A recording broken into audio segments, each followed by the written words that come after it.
आज जो हम टॉपिक यहाँ पर टच करने वाले हैं वो आज तक मैंने जितने भी सेशंस करे हैं उन सब में से सबसे इम्पॉर्टेंट टॉपिक है, वो है how to choose your career. कि जो पेरेंट्स हमसे एक्सपेक्ट करते हैं कुछ हद तक वो एक्सपेक्टेशंस भी पूरी हो जाए और जो हम करना चाहते हैं वो भी हम कर सकें और आगे फाइनेंशियली ग्रो करने की जो पॉसिबिलिटीज़ हैं वो इनफाइनाइट हो। इससे पहले कि मैं आप लोगों को बताऊं कि ये चीज़ कैसे होगी या हमको क्या करना है, इसके लिए मैं आप लोगों से जानना चाहूँगा आप लोग अपना करियर कैसे चूज़ करते हैं। सर हम करियर चूज करते हैं जो हमारे पेरेंट्स आपस में सोचते हैं, जो बनना चाहते हैं वो सोचते हैं कि इसमें हमारा चिल्ड्रन फाइनेंशियली सही सक्सेसफुल हो सकता है और हो सकता है वो हमारे दिमाग में पहले से बचपन से सेट कर देते हैं कि आपको ये बनना है और हम छोटे होते हैं तो हम सोचते हैं कि यही हमारे लिए अच्छा ऑप्शन होगा, इसमें सक्सेसफुल हो सकते हैं। फिर वो बच्चे वही करने लग जाते हैं और फिर ये 90% बच्चे इससे चुनते हैं। मोस्टली क्या होता है कि फ्रेंड सर्कल के दबाव में आके लोग भेड़चाल में आके कर लेते हैं, फ्रेंड ये करना तो हम भी ये करते हैं। सर बेसिकली जो होता है वो पेरेंट्स हमारे बोलते हैं कि 2 साल पहले उसने वो करा था आज वो सक्सेस है। वो जो है तेरे बड़े भैया जो है वो आज यूएस में बैठे हैं, ये जॉब कर रहे हैं। हाँ बेसिकली ये कहते हैं कि तू भी ये कर ले, तू भी उसकी तरह स्टैंड हो जा। कोई इंटरेस्ट के बारे में बात नहीं करता कि हमारा इंटरेस्ट किसमें है किसमें नहीं है। सर वो पेरेंट्स जब हमसे पूछते हैं कि आप ये नहीं करना वो नहीं करना तो बताओ क्या करना है, तो सर कई बार ये भी होता है कि हमारे पास ही जवाब नहीं होता, हम क्या करें, हमें यही नहीं पता होता।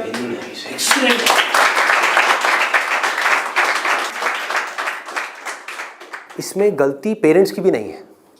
जैसे मैं आपको बोलता हूँ कॉमर्स, कुछ लिमिटेड ऑप्शंस माइंड में आते हैं। क्या आते हैं? सीए आता है और बीकॉम आता है और बीबीए आता है, एमबीए आता है, सीएफए आता है, और कोई ऑप्शन आता है? आता ही नहीं है।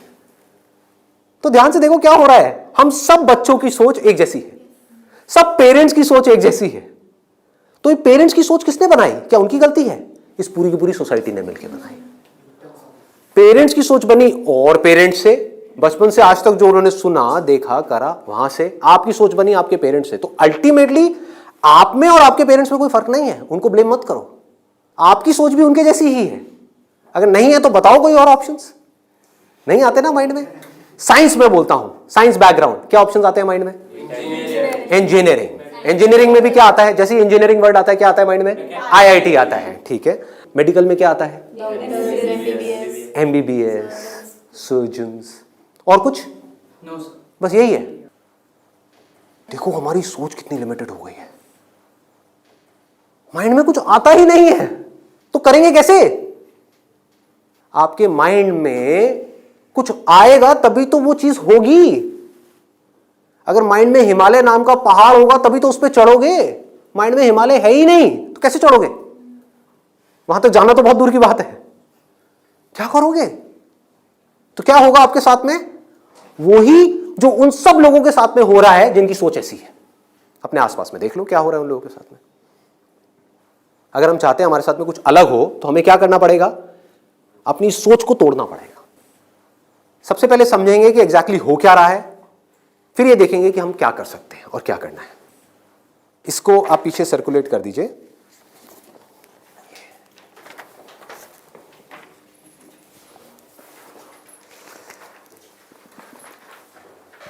इसमें लिखा है how to choose a career.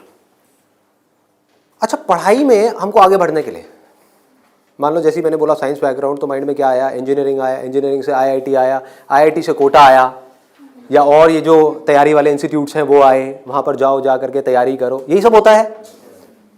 तो अब अगर आपको इस रास्ते पे सक्सेसफुल होना है कि मतलब आपको आईआईटी में पहुँचना है, आईआईएम्स में पहुँचना है, मेडिकल में टॉप कॉलेज में पहुँचना है, तो क्या चाहिए? हार्डवर्क से काम हो जाएगा। आराम से सोचो, आराम से सोचो। ये जो सोच है ना हमारी वो बड़ी खतरनाक बनी हुई है। उसी सोच पे क्वेश्चन मार्क लगाना है। हार्डवर्क सबसे ज्यादा कौन करता है? एक रिक्शे वाला, लेबरर सक्सेसफुल हो जाता है वो। ऐसे बच्चे देखे हैं जो बहुत हार्डवर्क करते हैं और तब भी नहीं हो पाता उनका, और ऐसे बच्चे हैं जो इतना हार्डवर्क नहीं करते हैं, अपनी लाइफ में एक बैलेंस बनाते हैं, मतलब घूमते फिरते भी हैं, मजे भी करते हैं, साथ साथ में पढ़ाई भी करते हैं और वो टॉप कर जाते हैं। तो इसका मतलब क्या है?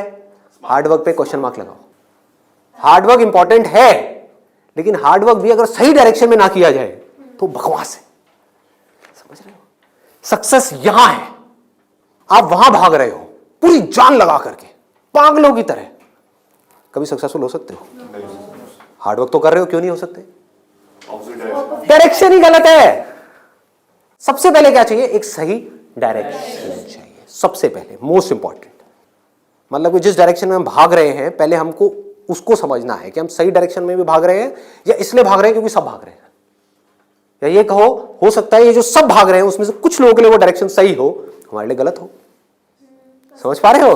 पता कैसे चलेगा कि कैसे पता लगेगा? एक्सीलेंट। देखो क्या है, सिर्फ 2 पैरामीटर्स हैं जिसके ऊपर हमको दिमाग लगाना है। एक है कंपटीशन, एक है कंसंट्रेशन पावर। जहां पर भी कंपटीशन ज्यादा है, मतलब क्या है कि वहां पर लाखों बच्चे ट्राई कर रहे हैं, होना कितनों का है? 1%, 2%, 3%। रियलिटी है। मैं कुछ भी हाइपोथेटिकल बात नहीं करूंगा। क्या ये जो लाखों बच्चे ट्राई करते हैं, कोई भी ये सोच करके ट्राई करता है, लाखों रुपए जा करके कोचिंग इंस्टीट्यूट में स्पेंड करता है कि मेरा नहीं होगा? देखो कितना मजेदार है। मतलब लाखों को यह लग रहा है कि हमारा हो जाएगा।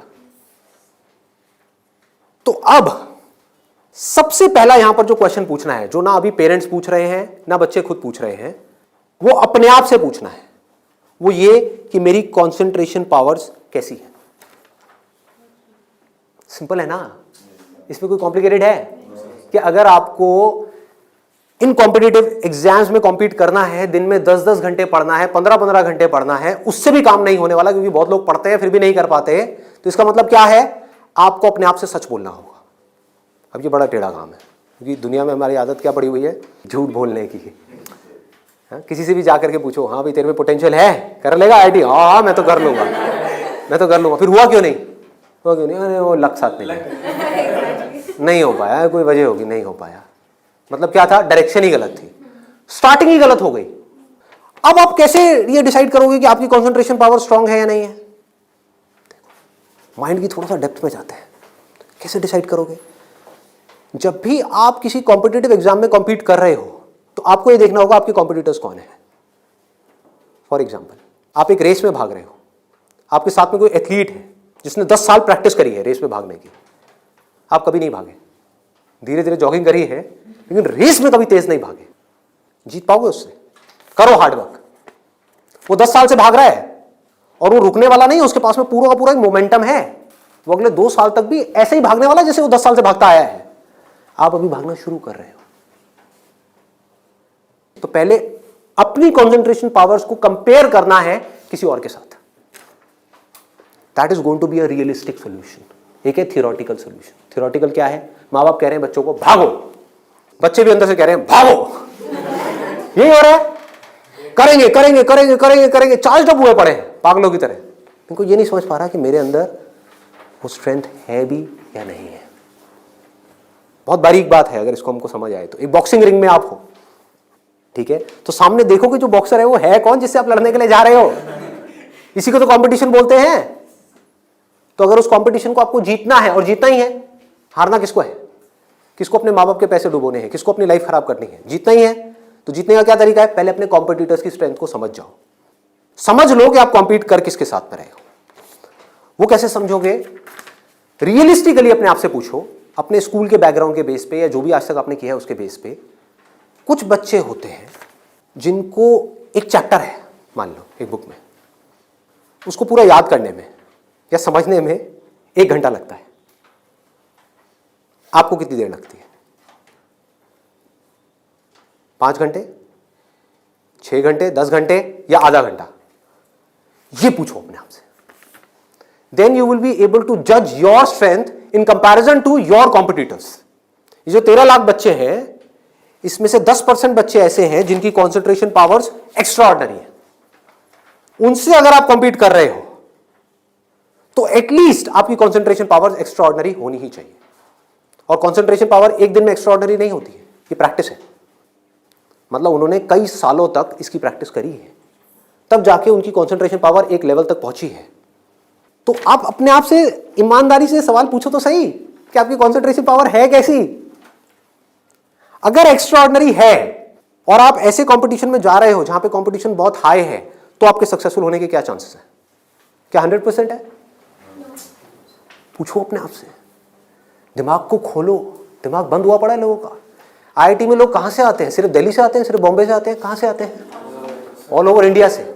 मान लो 1 लाख बच्चे ऐसे हैं इंडिया में अलग अलग स्कूल्स में जो अपनी अपनी क्लास में टॉपर हैं। उनको क्या लग रहा है कि मेरी स्ट्रेंथ बहुत तगड़ी है। ये बात हो रही है टॉपर्स की।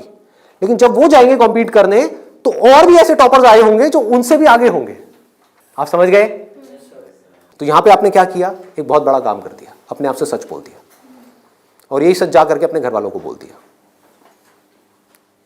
इससे क्या होगा?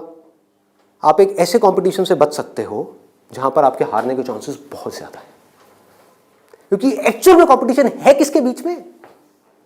देखो, उन लोगों के बीच में जिसमें पोटेंशियल है। एक रेस हो रही है ओलंपिक्स में, वो किसके लिए है? जिसने बहुत प्रैक्टिस करी है, जिसके अंदर पोटेंशियल है, स्टैमिना है, फोकस करने की पावर्स है, डिस्ट्रैक्शन से वो अपने माइंड को हटा सकता है, उसके लिए है ना। सबके लिए तो नहीं है। अगर सबको भगा दिया जाए उस रेस में तो क्या होगा? क्योंकि उसमें जीतने के बाद गोल्ड मेडल मिलता है, अखबार में फोटो आती है।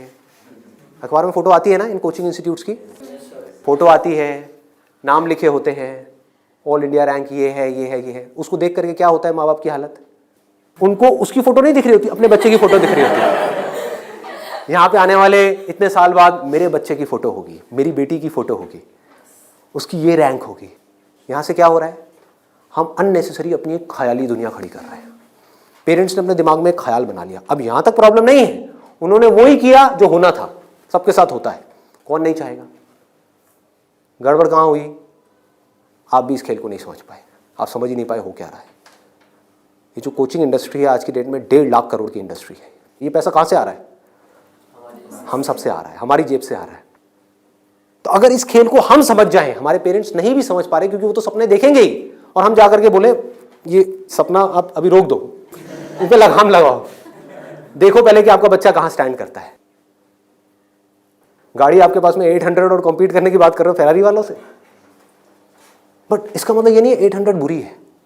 आप समझ गए मेरी बात? रेस में बुरी है, बट दिल्ली की सड़कों पे, पुरानी दिल्ली में फेरारी अच्छी है, 800 अच्छी है?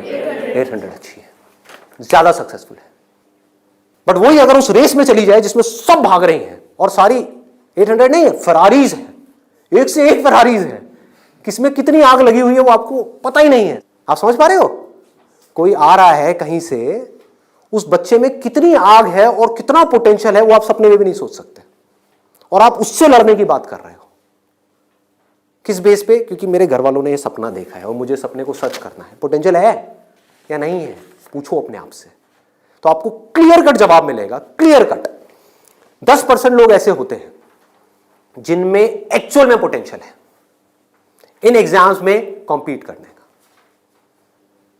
तो if you are there in that top 10% category, तो अब आपका हार्डवर्क यहां पे काम आने वाला है। Depending upon your hard work, बशर्ते आपके अंदर पोटेंशियल हो। फॉर एग्जाम्पल फेरारीज की रेस हो रही है, उसमें आपने पूरी जान लगा दी, एक सेकंड के लिए भी डिस्ट्रैक्ट नहीं हुए। ठीक है, डिस्ट्रैक्ट होने में 1 सेकंड लगता है। डिस्ट्रैक्शंस वाला मेरा सेशन है पावर ऑफ फोकस, वो देखा होगा आप लोगों ने। बहुत तरह की डिस्ट्रैक्शंस है। मान लो आप हो तो फेरारी, लेकिन डिस्ट्रैक्ट हो गए, रुक गए, रेस यहां हो रही है, आप यहां चले गए, आउट है कि नहीं? तो आपको पूरी तरह से फोकस्ड रहना पड़ेगा, हार्डवर्क करना होगा, डेडिकेशन चाहिए, डिजायर चाहिए, सब कुछ चाहिए। लेकिन सबसे पहले क्या चाहिए? इंजन में दम होना चाहिए, अंदर वो पोटेंशियल होना चाहिए, एक्स्ट्रा ऑर्डिनरी कॉन्सेंट्रेशन पावर्स होनी चाहिए। ये बात हमको समझ क्यों नहीं आ रही है? अब क्यों चाहिए कॉन्सेंट्रेशन पावर्स? कभी सोचा है? 2 तरह के काम है इस दुनिया में, एक वो जिसमें हमारा इंटरेस्ट है, दूसरा वो जिसमें इंटरेस्ट नहीं है। जहां इंटरेस्ट नहीं है वहां पर कॉन्सेंट्रेशन पावर्स का स्ट्रांग होना बहुत जरूरी है, जहां है वहां पर नहीं है, क्योंकि वहां तो ध्यान लग जाता है। वीडियो गेम खेलने के लिए कॉन्सेंट्रेशन पावर चाहिए क्या? क्यों? क्यों? इंटरेस्ट है तो वहां पर कॉन्सेंट्रेशन हो जाता है, खेलने में कॉन्सेंट्रेशन हो जाता है, और बहुत सारी चीजों में कॉन्सेंट्रेशन हो जाता है। पढ़ाई में हमें कॉन्सेंट्रेट करना पड़ता है, और चाहिए ही चाहिए, क्योंकि पढ़ाई में 99.99% लोगों का इंटरेस्ट नहीं होता। तो कैसे पढ़ाई में क्रैक कर पाएंगे? तब जब अपने ध्यान को ऐसी जगह पे रोकना आता हो जहां पे हमारा इंटरेस्ट नहीं है। और ऐसी स्ट्रेंथ कितने लोगों में होती है? सच सच बताना आज, मतलब ईमानदारी से, आप में से कितने हैं यहां पर जो आप क्लेम कर सकते हो कि मेरी जो कॉन्सेंट्रेशन पावर्स हैं वो एक्स्ट्रा ऑर्डिनरी है? ऑनेस्टली आपकी है, let's give a big hand for it. हम सब में से सिर्फ एक की, और ट्राई कौन करते हैं? सब करते हैं। मेजॉरिटी ऑफ पीपल, सब तो नहीं कह सकते, मेजॉरिटी ऑफ पीपल करते हैं। है ना खतरनाक खेल। और एक बहुत बड़ी चीज हुई है अभी यहां पर, आप में से सिर्फ एक ने अपना हाथ उठाया, बाकी ने नहीं उठाया। इसका मतलब आपने क्या किया? सच बोल दिया, एक्सेप्ट कर लिया। अगर अपने घर पे भी एक्सेप्ट कर लो तो क्या होगा? खेल शुरू होने से पहले ही खत्म हो जाएगा। अगर ये मेजॉरिटी ऑफ बच्चों को समझ आ जाए, इंडिया में लाखों बच्चे मेरी वीडियोस देखते हैं, उनको ये समझ आ जाए और वो अपने आप से सच बोल दें, अपना हाथ ऊपर ना करें, अपने घर पे जाकर के बोल दें मेरी कंसंट्रेशन पावर एक्स्ट्रा ऑर्डिनरी नहीं है। हाँ, मेरी क्लास में कुछ 4 बच्चे हैं, उनकी है, और वो भी कॉम्पीट करने जा रहे हैं, उनको करने दो। मुझे नहीं लगता कि मैं जीत पाऊंगा इस खेल में। हाँ, कुछ और ऐसे खेल हैं जहां पर मैं फाड़ दूंगा, तो क्या होगा? अब क्या आपके पेरेंट्स भेजेंगे आपको? पहले ही बोल दो, आपने भेजना है भेज दो, लेकिन आपका पैसा डूबेगा। 5 लाख डुबोने हैं, डुबो दो। भेजना है भेज दो, मुझे पता है मेरा नहीं हो पाएगा। ये झूठ है, ये नेगेटिव थिंकिंग है, या ये रियलिस्टिक थिंकिंग है? समझो, realistic thinking, that is the biggest thing जो हमको समझना है।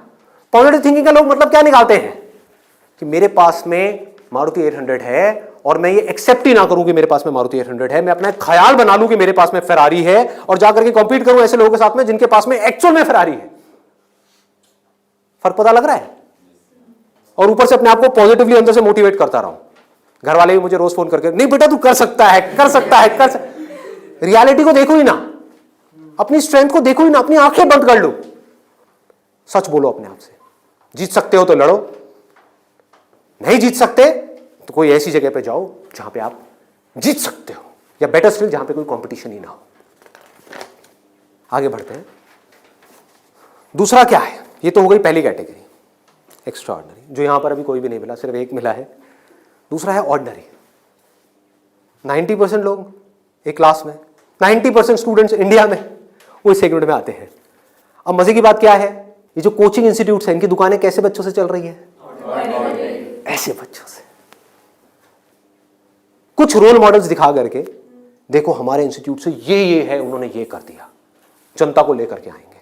जितनी ज्यादा भीड़ आ जाए उतना अच्छा। तो इस पूरी प्रॉब्लम को अगर सॉल्व करना है तो कौन करेगा? एक स्टूडेंट ही कर सकता है। आप चाहो तो स्टैंड ले सकते हो। स्टैंड मतलब क्या? सच बोल दो। ऑर्डिनरी लोग 90% ये कहां जा रहे हैं? हाईली कॉम्पिटिटिव फील्ड्स में जा रहे हैं। क्यों जा रहे हैं? क्योंकि सब जा रहे हैं, क्योंकि उन्हें लग रहा है कि मेरा हो जाएगा।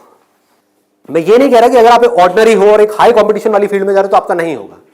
I am not saying that the possibility is 0%, I am saying possibility is 1%। Genuine है वो भी तब है अगर आप मेहनत करो तो। अगर वहां जाकर के मेहनत ही ना करो तब तो बिल्कुल नहीं होगा। अगर आप बहुत मेहनत करो तो 1%। क्योंकि मैं हिम्मत नहीं तोड़ूंगा ऐसे लोगों की। लाखों ऐसे स्टूडेंट्स हैं जो आज की डेट में ऐसा कर रहे हैं। बट ये वीडियो मैं सिर्फ अभी करंट सिचुएशन के लिए नहीं बना रहा, मैं आगे तक देख रहा हूँ। आने वाले 20 साल, 50 साल, 100 साल आगे तक देख करके चल रहा हूँ कि इंडिया की प्रॉब्लम्स का अगर हमको सोल्यूशन निकालना है, अनएम्प्लॉयमेंट का सोल्यूशन निकालना है, डिप्रेशन का सोल्यूशन निकालना है, तो वो सोल्यूशन क्या है? मेरी सोच वहां पर चल रही है। इसकी वजह से होगा क्या? अभी जो ऑलरेडी ऐसे ऑर्डिनरी स्टूडेंट्स हैं और वो ऐसी जगह पे चले गए हैं, तो उनकी हिम्मत टूट जाएगी इस वीडियो को देख करके। तो मैं उनको क्या कहूँगा? उम्मीद है, लगा दो जान। बस साथ में क्या कहूँगा उन पेरेंट्स को जो अब ऐसा गेम खेलने वाले हैं, उन स्टूडेंट्स को क्या कहूँगा? मोस्ट इंपॉर्टेंट जो मुझे देख रहे हैं, बड़ा सिंपल है कि अपने पेरेंट्स को जाकर के कहो मुझे नहीं लगता कि मेरे में पोटेंशियल है, मुझे नहीं लगता कि मैं कर पाऊंगा। हाँ, 1% चांस है। सच बोल दो, बोलो मैं ये नहीं कह सकता मैं कर ही नहीं सकता, 1% चांस, 99% चांस है मैं नहीं कर पाऊंगा। मैं जानता हूं अपने आप को, आप नहीं जानते, मैं जानता हूं। मुझे पता है अंदर से कि मैं क्या हूं, मुझे पता है अंदर से कि मेरे अंदर कितनी आग है, कितना पोटेंशियल है।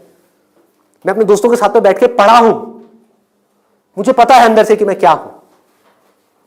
तो आप क्या कहोगे? सच बोलोगे अपने घर वालों को जाके कि देखो अगर आप मुझे 2 साल तक की कोचिंग कराओगे, उसमें मान लो ₹1,00,000 साल की फीस हो गई, प्लस रहना खाना पीना what ever it is, total मान लो 2 साल में कितना खर्चा आया? 4-5 लाख रुपए।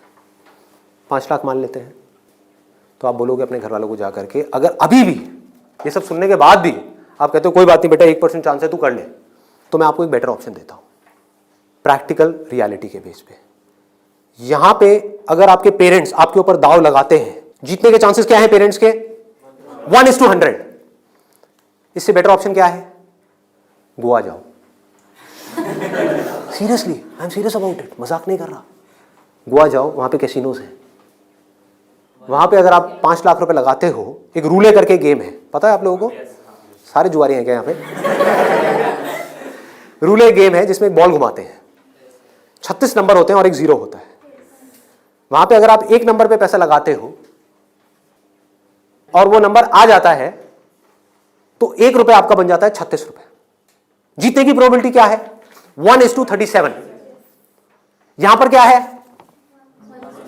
1:100। वहां पर क्या है? 1:37, मतलब इससे डबल से भी ज्यादा है। तो अपने पेरेंट्स को सजेशन दो कि जुआ खेलना ही है तो ये बेटर ऑप्शन है, खेलते हैं ना। मेरी जिंदगी क्यों दांव पे लगा रहे हो? मुझे तो बचने दो। अरे खेलना है तो मिलके खेलते हैं। जाओ अपने पेरेंट्स के साथ में, उनको गोवा लेकर के जाओ, अपनी पार्टी करना, और एक दिन जाना ले आकर के 5 लाख रुपए एक टेबल पे रख देना। अगर वो नंबर आ गया तो कोई भी नंबर चूज कर लो। आपके पेरेंट्स चाहते हैं आप नंबर 1 पे आओ, ऑल ओवर इंडिया में आपकी नंबर 1 रैंक आए, तो 1 नंबर पे पैसा लगाओ जुए में। वहां भी 1 नंबर पे पैसा लगा रहे हैं, यहां भी 1 नंबर पे पैसा लगाओ। अगर वो 1 नंबर आ गया तो कितना मिलेगा? 5 लाख का 1,80,00,000।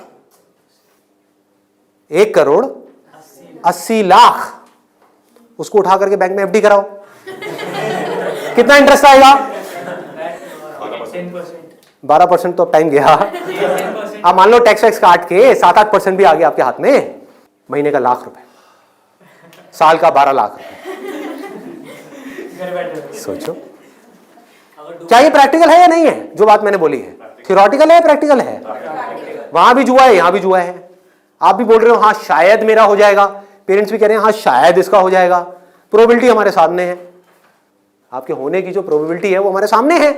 हाँ अगर आप एक्स्ट्राऑर्डिनरी में हो तो बात अलग है, मैं उसकी बात नहीं कर रहा। वहां पर आ गई 10% से 100%, तो वहां पर जुए का कोई कंपैरिजन नहीं है, ठीक है ना। बट अगर आप ऑर्डिनरी में हो और वहां पर जाकर के आप कॉम्पीट कर रहे हो, इससे बेटर ऑप्शन है जुआ। और घर वाले कहेंगे पैसा डूब गया तो जुए में, तो बोलो वो तो यहां भी डूब रहा है। हाँ? यहां भी तो डूब रहा है। फर्क क्या है? इसको बोलते हैं एक रियलिटी के बेस पर समझ करके सोच करके लिया हुआ डिसीजन। तो अब तीसरा ऑप्शन क्या है हमारे पास में? कोई ऐसा करियर चूज करो, देखो कितना मजेदार है, जहां पे आपको कंसंट्रेशन पावर की जरूरत ही ना हो, not required. If you love singing, concentration power चाहिए क्या? नहीं चाहिए, हो जाएगा। किसी खेलने में इंटरेस्ट है तो वहां पे कंसंट्रेशन पावर बहुत स्ट्रांग चाहिए क्या? हो जाएगा, घंटों तक हो जाएगा। एक है कंसंट्रेट करना पड़ता है, एक है कंसंट्रेशन हो जाता है, दोनों में बहुत फर्क है। इंटरेस्टिंग है तो कंसंट्रेशन हो जाता है, इंटरेस्टिंग नहीं है, बोरिंग है तो कंसंट्रेट करना पड़ता है, फिर चाहे वो पढ़ाई हो चाहे जॉब हो। ये छोटी सी सोच चाहिए, समझ चाहिए। अब यहां पे क्या चलेगा? इन फील्ड्स में कंपटीशन क्या है? आर्ट हो गया, स्पोर्ट्स हो गया, कोई भी क्रिएटिव फील्ड हो गई, वहां पर कंपटीशन क्या है? बहुत ज्यादा है उन लोगों के लिए जो मीडियोकर है। लेकिन अगर आपके अंदर टैलेंट है, कोई कंपटीशन नहीं है, क्योंकि दोनों को आपस में कंपैरिजन किया ही नहीं जा सकता, कोई नंबर्स नहीं है ना। ध्यान से समझो, जैसे आप किसी एग्जाम में जाते हो तो एक कंपेयर किया जा सकता है आपको किसी से, क्योंकि आपके आए 90%, किसी और के आए 99%, तो कंपैरिजन है। टैलेंट में क्या है? आपके अंदर एक तरह का टैलेंट है, किसी और के अंदर और कोई तरह का टैलेंट है। आप जो कर सकते हो वो नहीं कर सकता, वो जो कर सकता है वो नहीं कर सकता। एक सिंगर है उसकी अलग तरह की आवाज है, कोई और सिंगर है उसकी अलग तरह की आवाज है। अब यहां पे भी एक छोटा सा प्रॉब्लम है। प्रॉब्लम क्या है यहां पर? प्रैक्टिकली आप लोग बताओ कि प्रॉब्लम क्या है यहां पर इस तरह का कुछ करने में? स्कोप क्या होगा क्या नहीं होगा? देखो अगर टैलेंट हो तो स्कोप होगा या नहीं होगा? होगा। बट ऑब्वियस, टैलेंट कैसे डेवलप होता है? प्रैक्टिस। और ये भी तभी काम आएगा जब इंटरेस्ट होगा। समझ गए ना? जितना ज्यादा इंटरेस्ट होगा उतना ही ज्यादा पैशन होगा, जितना ज्यादा पैशन होगा उतना ही ज्यादा पैशन के साथ प्रैक्टिस करोगे, जितना प्रैक्टिस करते चले जाओगे उतना ही टैलेंट बढ़ता चला जाएगा, जितना आपका टैलेंट बढ़ता चला जाएगा आपके लिए कंपटीशन उतना ही कम होता चला जाएगा। क्लियर है ना? बट आप इन सारे रूट से भागने के लिए वहां पर जा रहे हो तो भगवान ही मालिक है आपका। समझ गए? पढ़ाई के टॉर्चर से बचने के लिए जबरदस्ती कोई ऐसा काम नहीं है जो आपको बहुत इंटरेस्टिंग लगता है फिर भी आप कर लो, आप कहो हाँ ये सही है, तो आपका वही हाल होगा जो वहां पे कंपटीशन में बाकी लोगों का हो रहा है। मतलब आपको जेन्युइनली चूज करना होगा कोई ऐसा interest which you are extremely passionate about, extremely passionate about. ठीक है, इससे भी एक स्टेप आगे बढ़ते हैं। यहां पे प्रॉब्लम एक है बहुत सिंपल सी, जो मेरे पास में कमेंट्स आते हैं कि हमें पता ही नहीं है कि ऐसा इंटरेस्ट क्या है। I don't know what that interest is.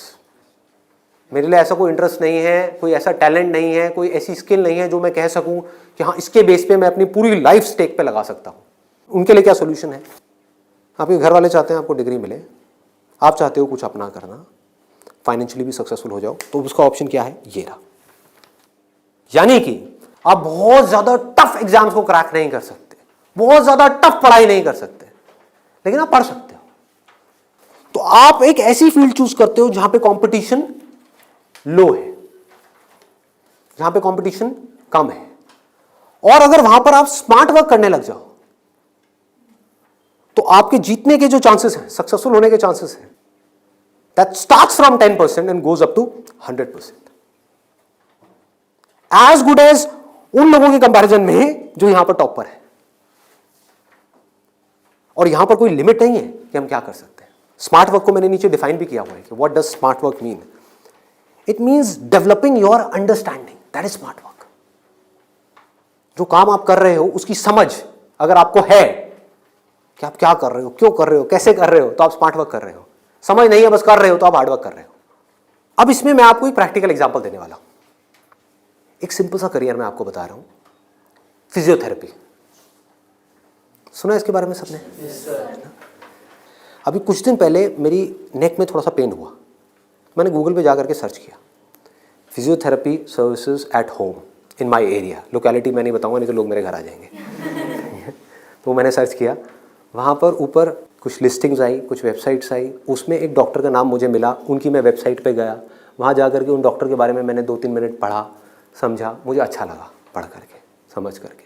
उनको फ़ोन किया, वो मेरे घर पे आए, उन्होंने मुझे 7 दिन तक फिजियोथेरेपी ट्रीटमेंट दिया। वो एक ट्रीटमेंट का लेते हैं 500 से 700 रुपये, कई बार 1000 रुपये भी लेते हैं, depending upon the complications and time involved. मेरे से उन्होंने लिए 500 रुपये। मैंने उनसे पूछा कि आप दिन में ऑन एन एवरेज कितने ट्रीटमेंट्स करते हो? उन्होंने कहा एक दिन का ऑन एन एवरेज मैं 8 से 10 ट्रीटमेंट्स करता हूँ। मैंने कैलकुलेशन करी, दिमाग चलाया, 8 से 10 का मतलब क्या हुआ? 4 से 5,000 रुपये एक दिन का, एक महीने का नहीं, एक दिन का। कितना हो गया एक महीने का? लाख से 1.25 लाख रुपए।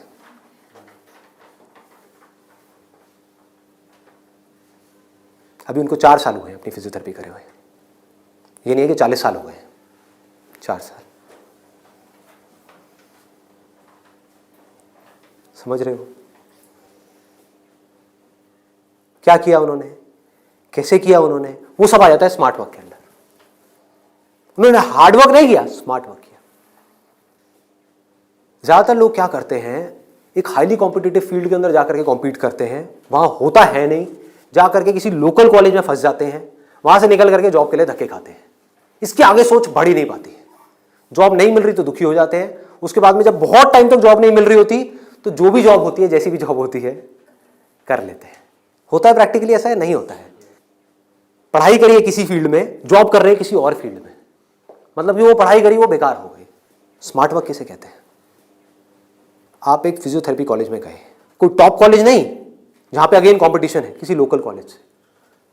क्योंकि कोई भी जब फिजियोथेरेपी कराता है तो पूछता नहीं आपने कौन से कॉलेज से किया है। मैंने नहीं पूछा, कोई नहीं पूछता। तो किसी भी कॉलेज से अच्छे से जा करके आप स्टडी करके आ गए, डिग्री लेकर के आ गए। आप कहीं भी जाओगे कभी भी आपको जॉब तो मिल ही जाएगी, जो सुन करके आपके घर वाले कन्विंस हो जाएंगे, कहेंगे हाँ ठीक है, एक बैकअप प्लान तो है। तो एक ऐसा रास्ता जहां पर वर्स्ट केस सिनेरियो में आपको जॉब भी मिल जाए, लेकिन बेस्ट केस सिनेरियो की कोई अपर लिमिट ना हो।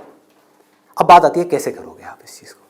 इसका स्कोप देखो, कि आने वाले टाइम में अभी जितनी तेजी से मोबाइल, लैपटॉप, कंप्यूटर सब लोग इस तरह भाग रहे हैं, सबके ये प्रॉब्लम्स आनी ही आनी है। बैक में प्रॉब्लम आनी ही आनी है, नेक में प्रॉब्लम आनी ही आनी है, और पता नहीं कितनों को कितनी आनी आ भी रही है। आपके घर में भी जो आपके पेरेंट्स हैं उनको सबको कहीं ना कहीं दर्द होगा। तो आपने पहले तो ये समझा कि हाँ, इसका स्कोप कभी कम नहीं होने वाला, बढ़ने ही वाला है। ठीक है, इसमें कंपटीशन भी बढ़ेगा जब स्कोप ज्यादा है तो, लेकिन किन लोगों के लिए बढ़ेगा? जो हार्ड वर्क कर रहे हैं, लेकिन जो स्मार्ट वर्क को समझ पा रहे हैं वो कुछ भी कर सकते हैं। तो आप क्या कर सकते हो? आपने कहा कि सिर्फ इससे काम नहीं चलने वाला, वो मुझे समझ आ रहा है, जैसे मैंने फिजियोथेरेपी का किया, सिर्फ इससे काम नहीं चलने वाला, तो इसके साथ में कुछ और चीजें भी हैं जो मुझे सीखनी पड़ेंगी। क्या सीखना पड़ेगा? जिसका हो सकता है इससे डायरेक्ट कोई कनेक्शन ना हो। 1 महीने का छोटा सा कहीं से वेबसाइट डेवलपमेंट का कोर्स कर लिया, और ऑनलाइन मार्केटिंग का, कि ऑनलाइन मार्केटिंग कैसे करते हैं।